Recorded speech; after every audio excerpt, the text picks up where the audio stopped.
Assalamualaikum warahmatullahi wabarakatuh. Selamat pagi anak-anak. Ya, sebelum kita memulai pelajaran pada hari ini, alangkah baiknya kita berdoa sesuai dengan agama dan kepercayaan masing-masing. Berdoa dimulai. Berdoa selesai. Sekarang pada hari ini, adakah di antara kalian yang tidak masuk? Ya bagus, kalian pada masuk semua ya hari ini. Berarti kita harus mengucapkan alhamdulillah karena kita telah diberikan kesehatan dan waktu sehingga kita bisa bertemu di pelajaran hari ini.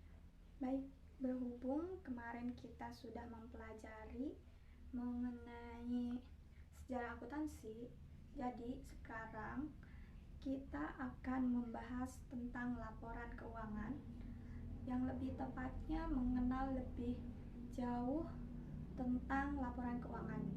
Nah, apa sih pengertian dari laporan keuangan itu?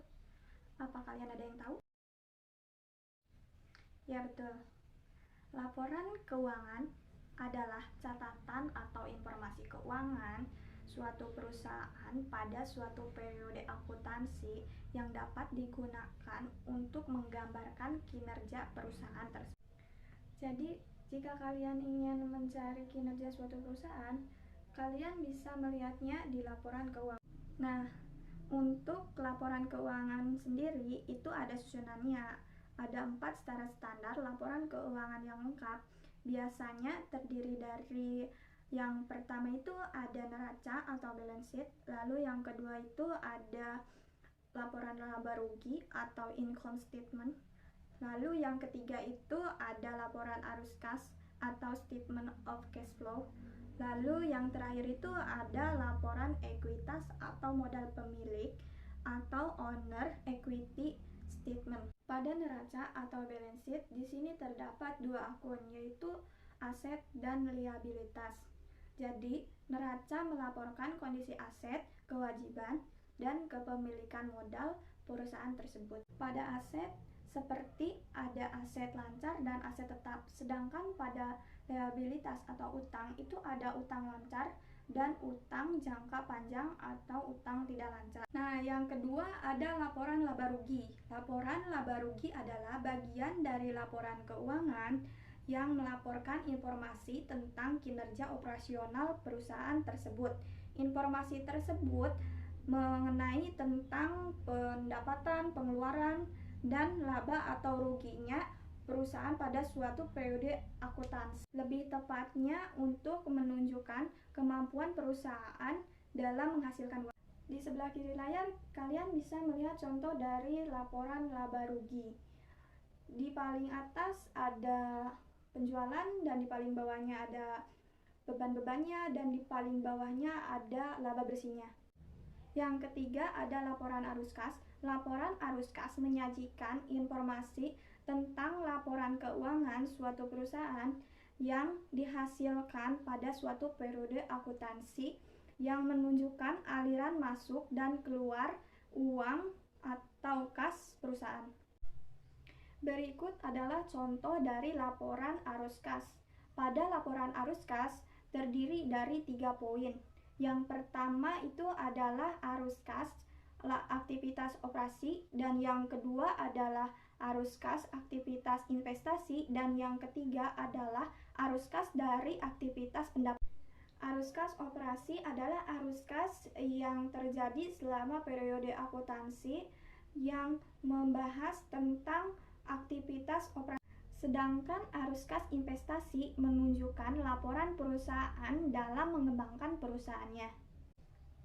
Untuk arus kas pendanaan, di sini lebih menunjukkan kemana uang itu akan dilakukan atau digunakan, seperti penggunaan dividen atau pembayaran hutang, atau setelah perusahaan penerimaan dana setelah melakukan utang jangka panjang ataupun utang jangka pendek.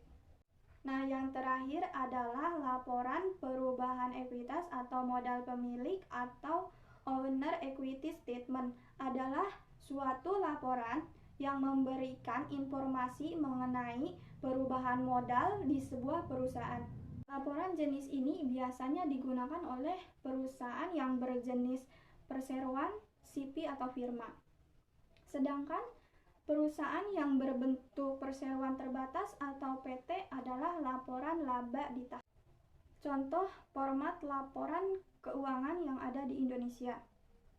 Di Indonesia, standar laporan keuangan berdasarkan SAK atau Standar Akuntansi Keuangan. Nah, di sini untuk laporan publik, kita akan melihat contoh dari PT Japa Konfid Indonesia. Di sini kita dapat melihat ada laporan dari audit. Dan di sini kita dapat melihat balance sheet atau neraca. Di sini neraca ada bagian aset lancar dan aset tidak lancar. Kemudian di bagian berikutnya ada liabilitas juga, liabilitas jangka panjang dan liabilitas jangka pendek. Dan kemudian ada perubahan modal.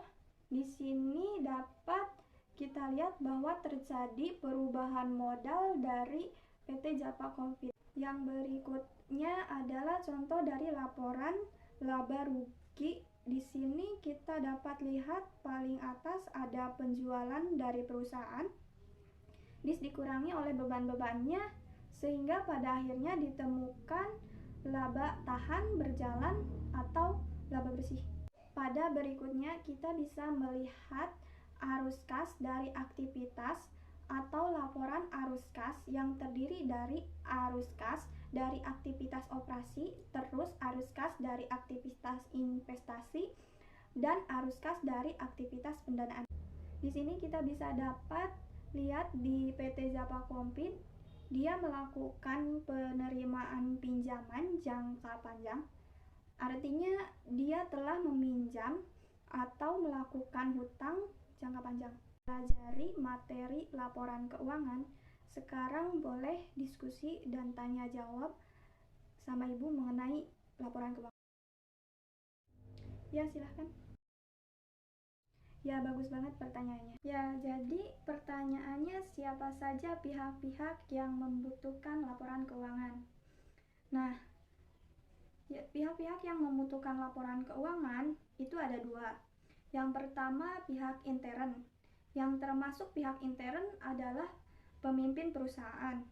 Dari laporan ini digunakan sebagai bahan perencanaan atau pengambilan keputusan serta pengawasan terhadap kegiatan-kegiatan di perusahaan. Lalu yang kedua adalah pihak ekstern. Pihak ekstern adalah pihak luar perusahaan. Di antaranya adalah yang pertama itu investor. Investor membuat informasi laporan keuangan karena untuk mengetahui bahwa perusahaan tersebut layak untuk dijadikan sebagai modal investasi. Lalu yang kedua, para karyawan. Karyawan membutuhkan informasi akuntansi perusahaan karena karyawan merupakan bagian dari perusahaan atas kelangsungan hidup dan jaminan yang diberikan. Lalu yang ketiga, kreditur. Kreditur membutuhkan informasi akuntansi untuk dijadikan bahan pertimbangan dalam pemberian kredit. Para kreditur sangat memperhatikan likuiditas dan solvabilitas atau kemampuan memenuhi kewajiban perusahaan yang akan diberi kredit selama jangka waktu tertentu. Lalu yang keempat itu ada pemerintah. Pemerintah membutuhkan informasi akuntansi untuk tujuan penentuan besarnya pajak yang harus dibayar oleh perusahaan dan untuk pengawasan pajak. Nah, anak-anak sekalian, berhubung waktu kita sudah habis, jadi Ibu akan memberikan tugas mengenai studi kasus. Yang pertama, apa pengertian dari laporan keuangan. Lalu yang kedua itu sebutkan susunan dari laporan keuangan. Dan yang ketiga itu apa yang dimaksud dengan neraca atau balance sheet. Oke, karena materi laporan keuangan yang Ibu sampaikan sudah cukup jelas, jadi Ibu harap kalian mengerti dan mempelajari lagi di rumah mengenai seperti apa sih laporan keuangan itu. Kurang lebihnya Ibu mohon maaf. Wabillahi taufiq wal hidayah. Wassalamualaikum warahmatullahi wabarakatuh.